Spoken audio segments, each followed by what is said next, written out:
श्री शिवाय नमस्तुभ्यम। दोस्तों, पूज्य गुरुजी ने अभी अपनी कल की शिव महापुराण की कथा 21 मई 2025 बुधवार नवमी तिथि के दिन किया जाने वाला 3 तुलसी पत्ते का एक ऐसा विशेष उपाय बताया है जो उन्होंने आज तक अपनी किसी भी कथा में नहीं बताया है।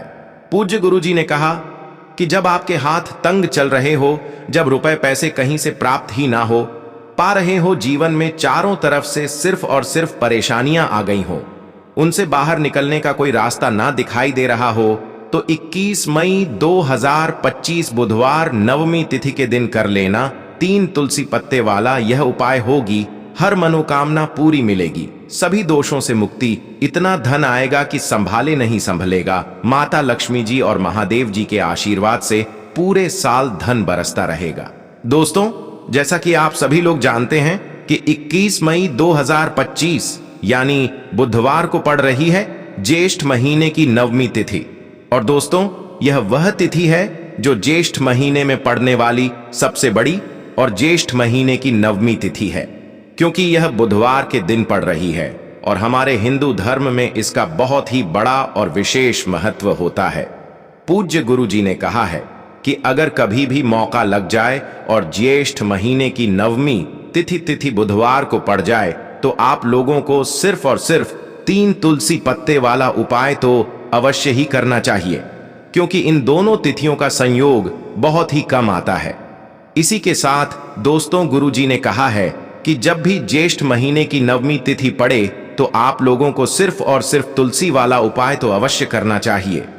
यह उपाय इतना खास है कि अगर आपने सही मुहूर्त पर सही क्रिया अनुसार 3 तुलसी के पत्ते वाला उपाय कर लिया, जो प्राचीन काल के समय का महा उपाय है, तो मान के चलिए दोस्तों, महादेव जी के आशीर्वाद से आपके जीवन का कितना ही बड़ा दुख हो, उससे आपको मुक्ति मिल जाएगी।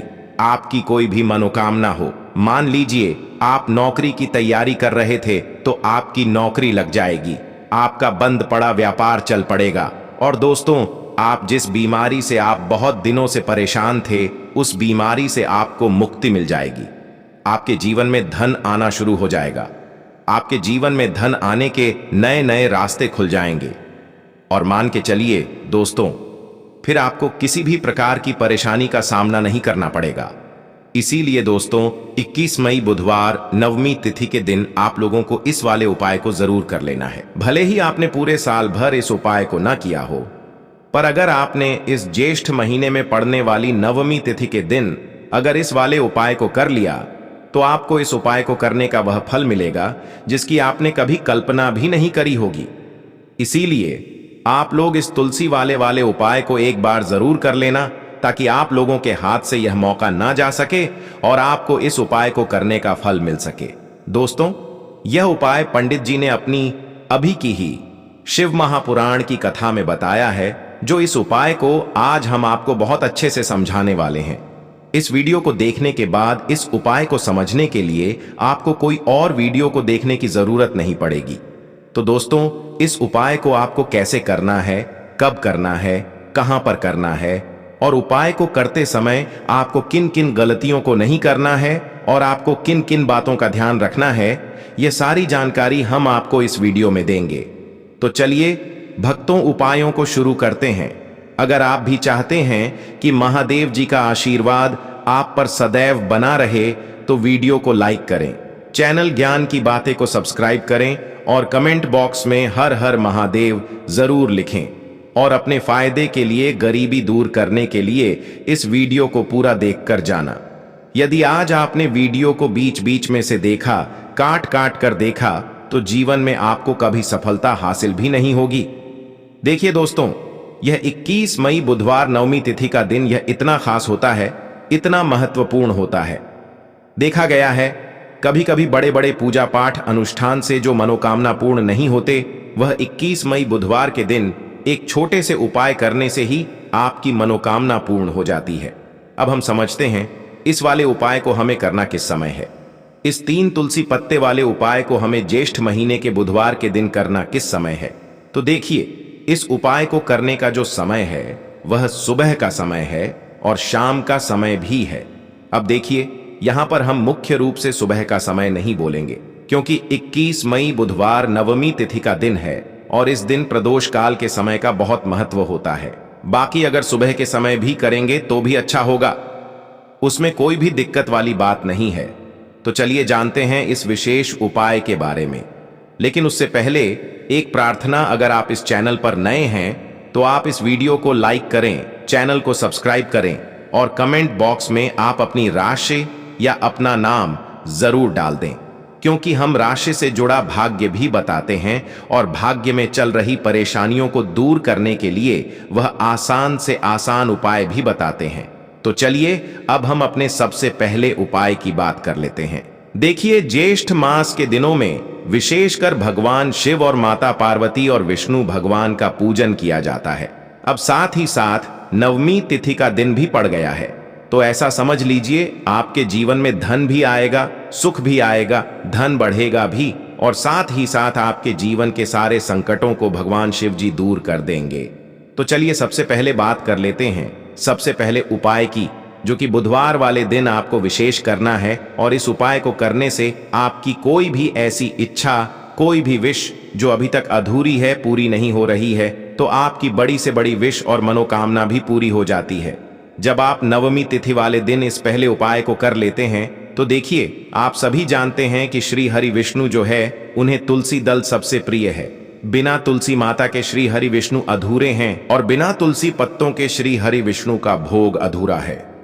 अब श्री हरि विष्णु को प्रसन्न करके आप अपनी किसी भी मनोकामना को पूरा कर सकते हैं, क्योंकि श्री हरि विष्णु प्रसन्न हो गए तो आपकी कोई भी विश और इच्छा, मनोकामना अधूरी नहीं रहेंगी। देखिए, हम सभी के घरों में माता तुलसी का पौधा अवश्य ही होता है।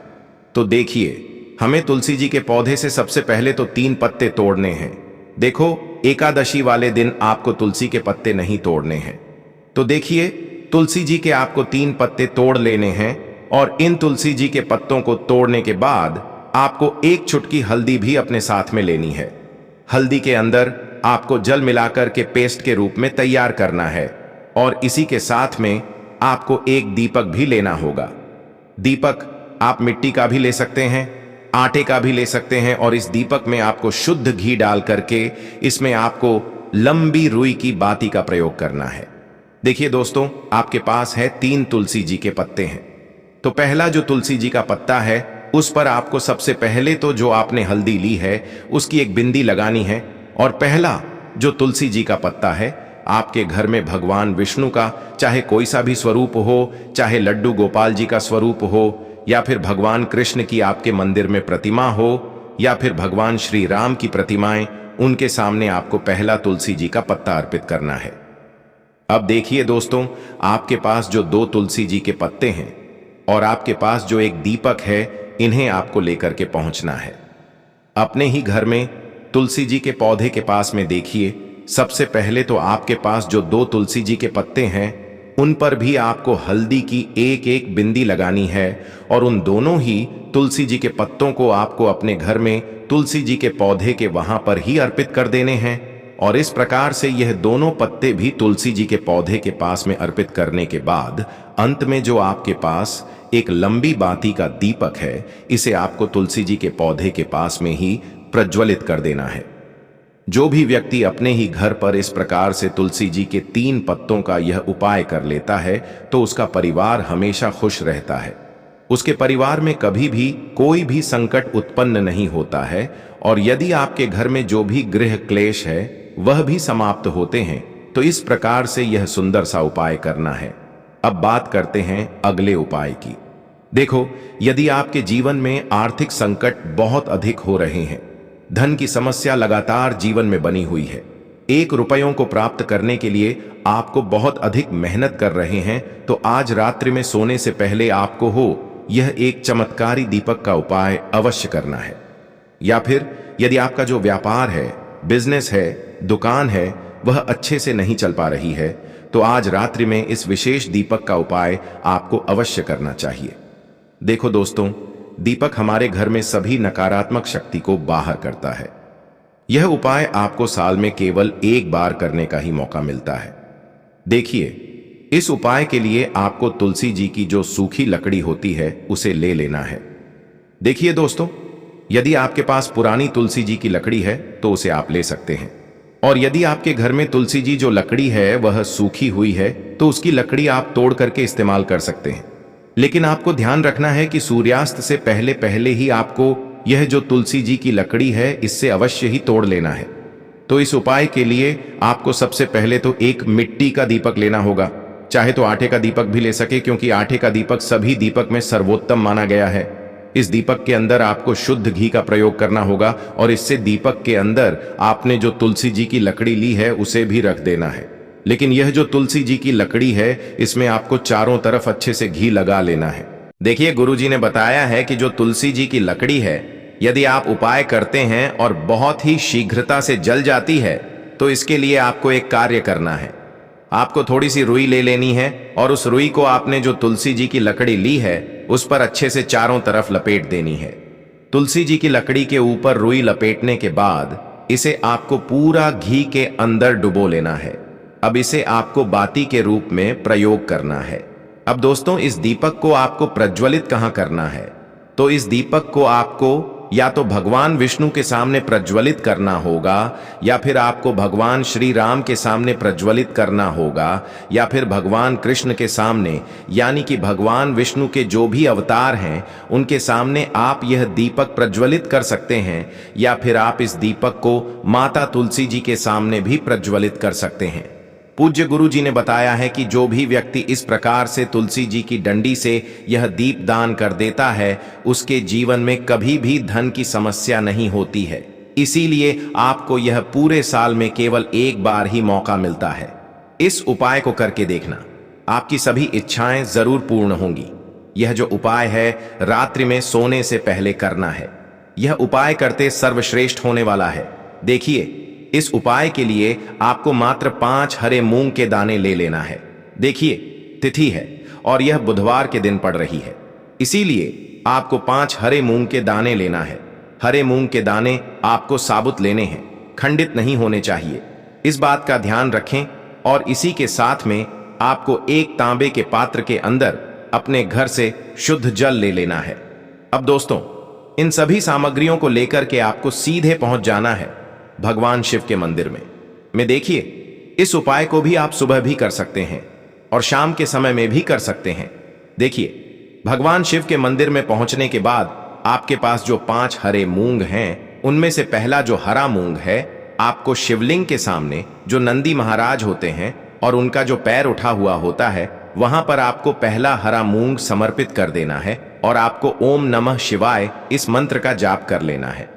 फिर आपको दूसरा हरा मूंग लेना है और शिवलिंग पर जो श्री गणेश जी वाला स्थान होता है वहां पर आपको यह दूसरा हरा मूंग समर्पित कर देना है, यानी कि शिवलिंग के सीधे तरफ आपको यह दूसरा हरा मूंग समर्पित करना है। और फिर आपको ओम नमः शिवाय या फिर श्री गणेशाय नमः इस मंत्र का जाप कर लेना है। तीसरा, हरा मूंग का दान आपको भगवान शिव की सबसे प्रिय पुत्री माता अशोक सुंदरी वाले स्थान पर समर्पित करना होगा।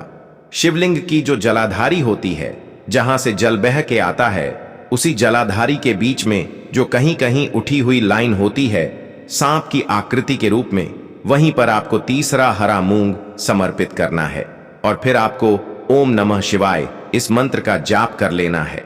अब दोस्तों, चौथा जो हरा मूंग है उसे आपको भगवान कार्तिकेय जी का जो स्थान होता है शिवलिंग पर, वहां पर आपको यह चौथा हरा मूंग का दाना समर्पित कर देना है और आपको ओम नमः शिवाय इस मंत्र का जाप कर लेना है। अब दोस्तों, आपके पास जो 5वां और अंतिम हरा मूंग बचा हुआ है उसे आपको उसे जल के पात्र के अंदर डाल देना है और इस हरे मूंग से युक्त जल से आपको भगवान शिव के शिवलिंग का अभिषेक कर देना है। धीरे धीरे समर्पित करते जाना है और लगातार आपको शिव महापुराण के मूल मंत्र श्री शिवाय नमस्तुभ्यम इस मंत्र का जाप करते रहना है। फिर आपको शिवलिंग के सामने बैठकर, यदि आप अपने बच्चों के लिए यह उपाय कर रहे हैं, यदि आप अपने बच्चों की बुद्धि, ज्ञान और विवेक के लिए उपाय कर रहे हैं तो उसके लिए आपको प्रार्थना कर लेनी है, या फिर व्यापार में वृद्धि करने के लिए यह उपाय कर रहे हैं तो उसकी कामना करते हुए आपको प्रार्थना कर लेनी है, या फिर अपनी नौकरी के लिए कर रहे हैं, या फिर अपने इंटरव्यू के लिए, या फिर धन की प्राप्ति के लिए कर रहे हैं, जिस भी कामना के लिए आप उपाय कर रहे हैं उसे परिपूर्ण करने के लिए आपको महादेव से प्रार्थना कर लेनी है और फिर आपको वापस अपने घर आ जाना है। पूज्य गुरु जी ने कहा है कि जो भी व्यक्ति इस उपाय को कर लेता है तो यकीन मानिए आपके जीवन की जो सारे संकट, कष्ट और बाधाएं हैं वह सभी समाप्त होंगे। आप दोस्तों, हम जान लेते हैं चौथे चमत्कारी उपाय के बारे में। लेकिन यह उपाय विशेषकर उन लोगों को करना है जिनका व्यापार बिल्कुल भी ढंग से नहीं चल पा रहा है या फिर जिनके घर में धन की परेशानी बहुत अधिक है। साथ ही साथ जिनका जो बुध ग्रह है वह कमजोर अवस्था में है तो उन्हें यह उपाय करना चाहिए। बुध ग्रह को मजबूत करने के लिए आपको विशेषकर यह उपाय करना है। देखिए, इस उपाय के लिए आपको मात्र एक प्यारी सी बेलपत्र लेनी होगी। बेलपत्र जो है वह कहीं से भी खंडित नहीं होनी चाहिए। बेलपत्र यदि आपको प्राप्त नहीं हो पाती है तो आप भगवान शिव के शिवलिंग पर चढ़ी हुई बेलपत्र को पुण्य शुद्ध जल से धोकर के उपयोग कर सकते हैं। इसी के साथ में आपको मात्र एक हरा मूंग लेना है। हरा मूंग भी आपको साबुत लेना है, खंडित नहीं होना चाहिए। और इसी के साथ में आपको एक तांबे के पात्र के अंदर शुद्ध जल लेना होगा। अब देखिए, यह तीनों सामग्री लेकर के आपको सीधे पहुंचना होगा भगवान शिव के मंदिर में। यह उपाय आप सुबह से लेकर के शाम तक किसी भी समय कर सकते हैं। देखिए, सबसे पहले तो आपके पास जो एक बेल पत्र है उससे आपकी जो भी कामना है, चाहे व्यापार से जुड़ी हो, बुद्धि ज्ञान विवेक की प्राप्ति के लिए हो, आपके घर में सुख शांति को लेकर आपकी कोई कामना हो, जो भी आपकी कामना है उन्हें आपको बोलना है। और यह जो एक बेल पत्र है सबसे पहले तो आपको माता अशोक सुंदरी वाले स्थान पर समर्पित कर देनी है। देखें, बेल पत्र की चिकनी साइड शिवलिंग से स्पर्श रहेंगी और इसकी जो डंडी है वह आपको जलाधारी की ओर रखनी है। इस प्रकार से आपको यह जो बेल पत्र है इससे माता अशोक सुंदरी वाले स्थान पर समर्पित कर देना है। अब दोस्तों, आपके पास जो एक हरा मूंग का दाना है उससे आपको आपकी जो भी कामना है उसे बोलते हुए उस हरे मूंग दाने को आपको उसे जल पात्र के अंदर डाल देना है। अब दोस्तों, यह जो हरा मूंग युक्त जल है इसे आपको समर्पित करना है। आपकी जो भी कामना है, चाहे आपका जो व्यापार है वह अच्छे से नहीं चल पा रहा है, तो इस प्रकार से आपको कामना करनी है। और यह जो हरी मूंग से युक्त जल, इसमें से थोड़ा सा जल सबसे पहले तो आपको भगवान श्री गणेश जी वाला स्थान पर समर्पित करना है। फिर थोड़ा सा जल आपको माता अशोक सुंदरी वाले स्थान पर समर्पित करना है। और फिर जो अंत में थोड़ा सा जल और बचेगा उसे पूरा आपको भगवान शिव के शिवलिंग पर धीरे धीरे अर्पित कर देना है, श्री शिवाय नमस्तुभ्यम इस मंत्र का जाप करते हुए। तो इस प्रकार से आपको थोड़ा थोड़ा जल समर्पित करना है। थोड़ा सा जल आपको भगवान गणेश जी वाले स्थान पर, फिर माता अशोक सुंदरी वाले स्थान पर, फिर अंत में भगवान शिव के शिवलिंग पर अर्पित कर देना है। आपकी जो भी समस्या होगी वह विघ्नहर्ता आपकी समस्या को समाप्त जरूर करेंगे। अब हम बात कर लेते हैं तीसरे उपाय की। के लिए आपको लेना है 11 चावल के दाने। गुरु जी ने कहा है चावल के दाने खंडित नहीं लेने हैं, बिल्कुल साबुत होने चाहिए। उसके साथ में आपको लेना है एक बेलपत्र। बेलपत्र का भी एक नियम है, अगर आपके पास बेलपत्र नहीं है तो आप शिवलिंग से उठाकर उसको पुनः शुद्ध जल से धोकर इस्तेमाल कर सकते हैं। इस प्रकार आपको बेलपत्र लेना है। इसके बाद आपको एक लोटा जल लेना है। अब यह सब सामग्री लेकर आपको जाना है महादेव के मंदिर में।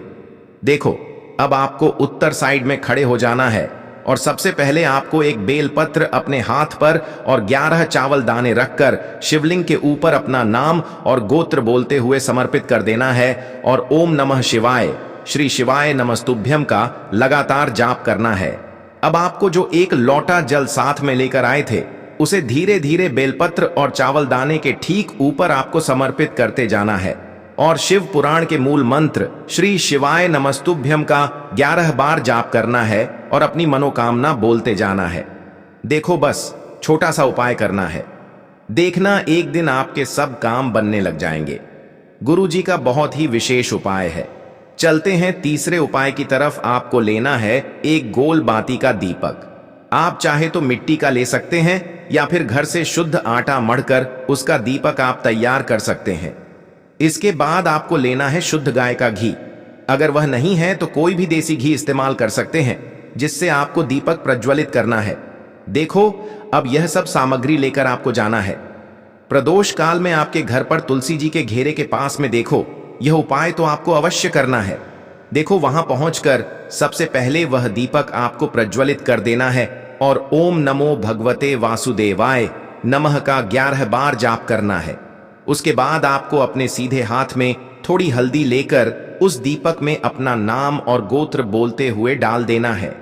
उसके बाद माता लक्ष्मी से आपको प्रार्थना करना है कि हे महालक्ष्मी, हमारी सभी दुख तकलीफों को दूर करो। हे महादेव, हमारे सब दुख कष्टों को खत्म करो। इस भावना से आपको यह उपाय करना है। तो दोस्तों, यह थे पूज्य गुरु जी द्वारा बताए गए कुछ बहुत ही खास उपाय। अगर आपको जानकारी अच्छी लगी हो तो वीडियो लाइक करिएगा। मिलते हैं फिर एक नए वीडियो के साथ। श्री शिवाय नमस्तुभ्यं।